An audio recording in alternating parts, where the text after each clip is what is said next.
What do you think when you hear the term Section 8? For most of us, thoughts of this government assistance program that provides housing to low-income people sends chills down our spines, and that may be exactly the right response. But is it really? Today we look at the Section 8 program from an objective point of view and learn 5 solid reasons rental property owners shouldn't automatically write off this program. I'm Bryan Ellis. This is episode 144. You're listening to Self-Directed Investor Radio, America's only podcast exclusively for affluent, self-directed investors, where each day of the week you receive innovative investment strategy and deadly accurate market analysis that's untainted by Wall Street and unblemished by government propaganda, all in 7 minutes or less. Coming to you now from iTunes, Stitcher, and SDIRadio.com, here's your host, Bryan Ellis. Hello, SDI Nation. Welcome to the podcast of record for savvy, self-directed investors like you. I had the pleasure of spending yesterday with a brand new client named Mike from Delaware. Mike is a brand new listener to this show, having discovered us just last week, but he was bright enough to see the opportunity in the cash flow properties I've mentioned to you during the past week, and he came for a visit to make a purchase. Mike, it was great to meet you, and I look forward to serving you well for many years to come. By the way, folks, for those of you who may be interested, all 19 of the properties I mentioned in last week's podcast are now sold, every single one of them. So thank you to those of you who responded so immediately. You folks are amazing, and I'm so grateful to you.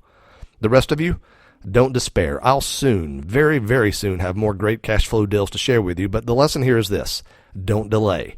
They never last long, because the one thing I can tell you for certain is if you hear me talking about a deal, you can bet on it that that deal is very, very attractive. Thus, they go quickly. So listen in for announcements about more in the future, or you can even get on my notification list right now by texting the word Top Picks to 33444. So, Section 8. Section 8 is a government assistance program for low-income earners. The gist of it is that the federal government pays some or all of a low-income person's rent for them directly to the landlord. In exchange, the tenant is required to respect the property. Now, my friends, I've got to be honest with you. I have a bias against giving away things for free.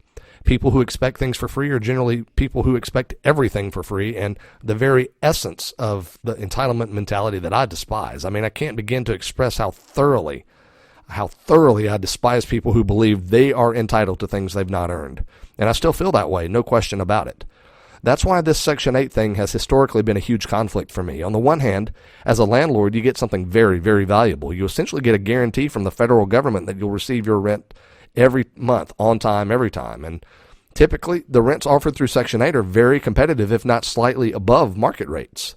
But on the other hand, my assumption has always been that if you give someone the right to live in your house for free, then what you're asking for is serious property damage and endless property management nightmares. And you know that definitely can happen. It's not difficult to find horror stories about Section 8 tenants who have damaged properties in a terrible way. There's no doubt about that. But my friends, there's more to the story, which I only recently learned. A colleague of mine is a Section 8 guru of sorts. He's managed over 1,000 Section 8 properties. He's the kind of guy who knows the ins and outs of the business very well. And I was discussing my biases with him about the Section 8 program, and he looked at me a bit incredulously. He actually said, "I thought you were smarter than that." And I'll admit, he gave me a bit of a schooling. He specified 5 big reasons he likes Section 8 properties, 5 big advantages that the Section 8 property has over non-Section 8 properties. First, Section 8 pays rental rates that are very competitive and frequently a bit above market rates. Your gross income under Section 8 quite certainly won't be less and may be more with Section 8.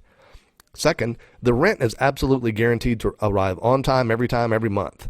This means that the payment is actually direct deposited into your account. There's not even waiting for a check. It happens automatically and totally reliably. Third, in my colleague's market, his average tenant stays with him for 3 to 4 years or more. 3 to 4 years. Think about that. The single biggest issue for many landlords is turnover, and the 1 to 2 months that it takes between each tenant to ready the property and remarket it for the next. Well, imagine if you only had to replace tenants once every 3 or 4 years on average. That's huge. Fourth, he said it's downright easy to find tenants because there's such a massive backlog of people who have been given rental vouchers from Section 8 but who have nowhere to live. That's simply because there's a very severe shortage of supply of these properties in most markets.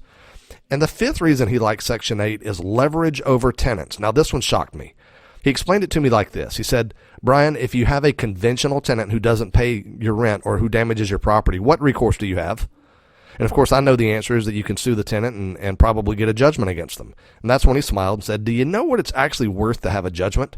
Yeah, of course, you can get a judgment against a bad tenant, and if you have a judgment, the thing is, it's not automatic that you actually get paid.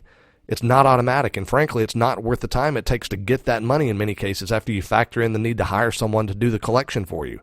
So sure, you can get a judgment, but it's not worth that much. But I've got a much bigger stick to use to motivate Section 8 tenants, one with far more influence on them. Of course, he had my attention at this point, and he went on to explain that if a Section 8 tenant damages his property outside of normal wear and tear, that tenant's required by the Section 8 program to pay for those damages. And of course, I immediately said that there's no way such a tenant will ever pay. They don't have money. That's why they're on Section 8 to begin with. And he laughed again and said, "You're right, most of them won't pay. But that's because most of them won't actually damage the property unreasonably for two reasons. First, you do have the full right to screen your tenants in Section 8 just like you do any other property. If you don't do that, you're being a bad property manager, and that's true whether it's a Section 8 property or not. And the second reason is, and far more importantly, if a Section 8 tenant damages your property and doesn't pay you, you can absolutely have them kicked out of the Section 8 program. That means they lose their voucher and they can no longer get free rent in the future. And in my area, once they're kicked out of the program, they can't get back in. You see, it's a big deal to lose a housing voucher. In my area, there's a 2 to 5 year waiting list for people to get into the program. And once you have it, it's like gold. These people don't want to lose their voucher. And if they mistreat you or your property, losing their voucher is a very real risk. Well, my friends, I've got to admit, he's changed my bias. I still don't think it's smart to default to using Section 8. But here's what I've concluded so far. It probably works pretty well in areas where there's a severe imbalance of supply and demand, meaning that there are far more Section 8 tenants than Section 8 properties. That way, the market dynamics work in your favor. You can be more selective, and you can actually get tenants into your properties very quickly. Now, you should not consider this to be a full-throated endorsement of the Section 8 program. It is not that. But my friends, I can say this with confidence. I had an absolute bias against Section 8 in every circumstance, and I was wrong. And being wrong probably cost me a whole lot of money over the years. So I hope you can learn from my experience on this one. My friends, invest wisely today and live well forever. Thank you for listening to Self-Directed Investor Radio with Bryan Ellis. Don't miss a single episode. Be sure to subscribe to Self-Directed Investor Radio right now on iTunes, on Stitcher, and at SDIRadio.com.